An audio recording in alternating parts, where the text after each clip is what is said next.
السلام عليكم ورحمة الله. بسم الله والصلاة والسلام على رسول الله وعلى آله وصحبه ومن والاه. معكم سيد هاشم من قناة سيد هاشم وصفات على الجديد. النهاردة الجمعة، وطبعا في روتين يومي بيتعمل يوم الجمعة. الفطار بتاعنا العيال بيفرحوا قوي في اليوم الجمعة ده عشان في أجازة، وبيعمل كل حاجة هم نفسهم فيها بنعملها لهم. وما انساش أقول لإخواتنا الأقباط كل سنة وأنتم طيبين بمناسبة عيد الميلاد المجيد بكرة إن شاء الله. طبعا اول حاجه نعملها، احنا طبعا هنعمل بطاطس مقليه وحاجات زي كده، بس طبعا دي سهله. يعني هنعمل الاول الفول بطماطم او الفول الاسكندراني، في ناس كتير مش بتعرف تعمله. والمواصفات بتاعته سهله جدا. هنجيب فول طبعا عادي خالص من اي حد، وهنجيب بصل مقطع صغير وفلفل وطماطم وخضره. هنجيب شبت وبقدونس او كزبره لو حد عايز، وفصين توم، والتوابل بتاعتنا ملح وفلفل وكزبره وكمون. طبعا اول حاجه هنجيب صينيه فيها ماده دهنيه، زبده او سمنه. طبعا هنحط زبده وهننزل بالبصل بتاعنا. بسم الله.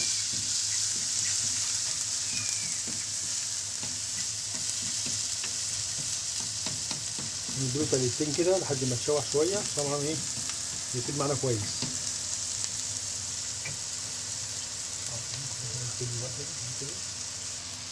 بعد كده البصل يبرد شويه، ننزل بفصين توم، برضه ناخد تقليبتين. مش مشكله خالص، ناخد تقليبتين. اللهم صل على النبي. بعد كده ننزل بالفلفل بتاعنا،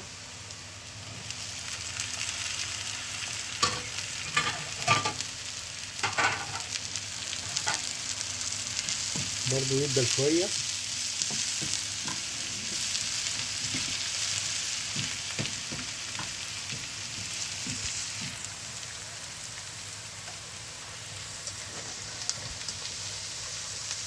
طبعا انا شغال في العين التانية بقلي بطاطس، وشويه برضو كده ان شاء الله بخلص الفول هنقلي الطعميه وهوريكم بتقلي ازاي. برضو سهل جدا.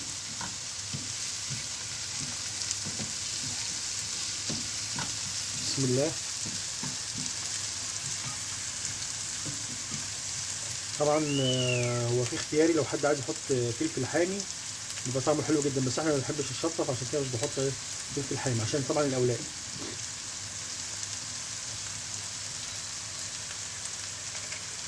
كده الفلفل معانا دبل. هننزل بالطماطم بتاعتنا.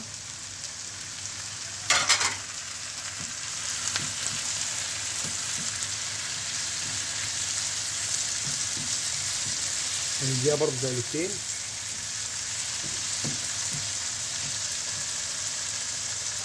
بعد كده هننزل بالخضره،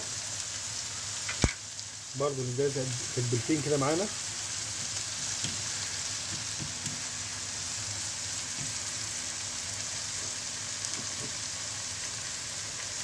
وفي تركايه حلوه اللي بنعملها، نحط شويه كاتشب على الخليط بتاعنا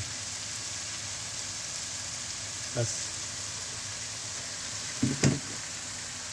نسيبه بقى نقلب، نسيبه بقى شويه على النار لما ينضج معانا كويس، وارجع لكم تاني.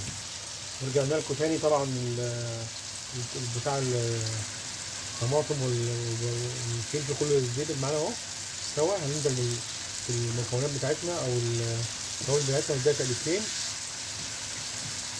ان شاء الله ريحه جميله جدا. خدنا تقليبتين. بعد كده ننزل بالفول بتاعنا.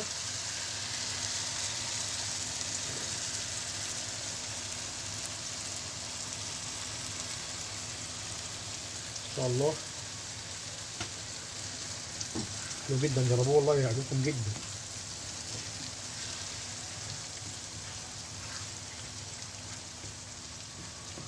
جميل قوي قوي بصراحه يعني، جربوه هيعجبكم جدا والله.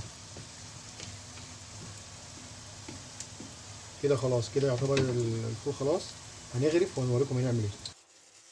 طبعا رجعنا لكم تاني بعد ما عملنا الفول. هنعمل دلوقتي هنعمل الطعميه، وبعد ما نخلص خالص هنغرف. طبعا هي وصفه سهله جدا. هنجيب بيضه على الطعميه او بيضتين زي ما انتوا عايزين، وهنكسرها على طعميه، ونجيب شويه كربونات. نحط شويه طبعا عشان تنفخ معانا. اول ما عندوش كربونات يجيب يحط شويه بيكنج باودر شويه صغيرين يعني. بعد كده نقلب فيها كويس.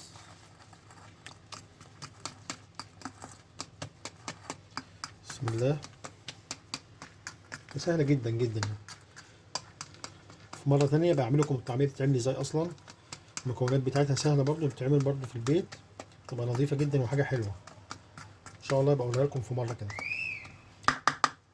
خلاص.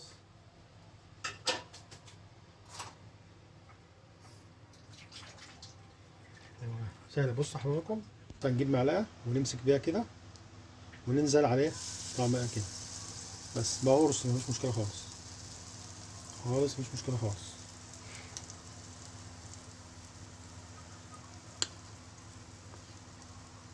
سهله جدا مش مشكله. طبعا لقيتوا المعلقه بتلزق ممكن تبلوها ميه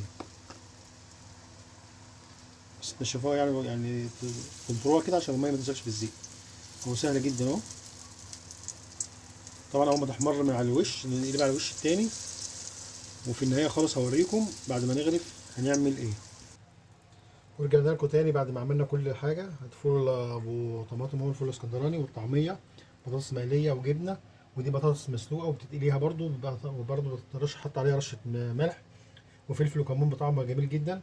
طبعا في طماطم بنعملها معاه وخيار وكده، بس طبعا الجمعه خلاص على وشك، فمش هنلحق نقطع حاجه. فلو عجبكم الحاجه اللي انا عملتها ما تنسوش تشتركوا في القناه وتدعموني وتفعلوا زر الجرس، واي حد عايز اي اكله هعملها له ويكتب لي في التعليقات اللي هو عايزه. والسلام عليكم ورحمه الله وبركاته.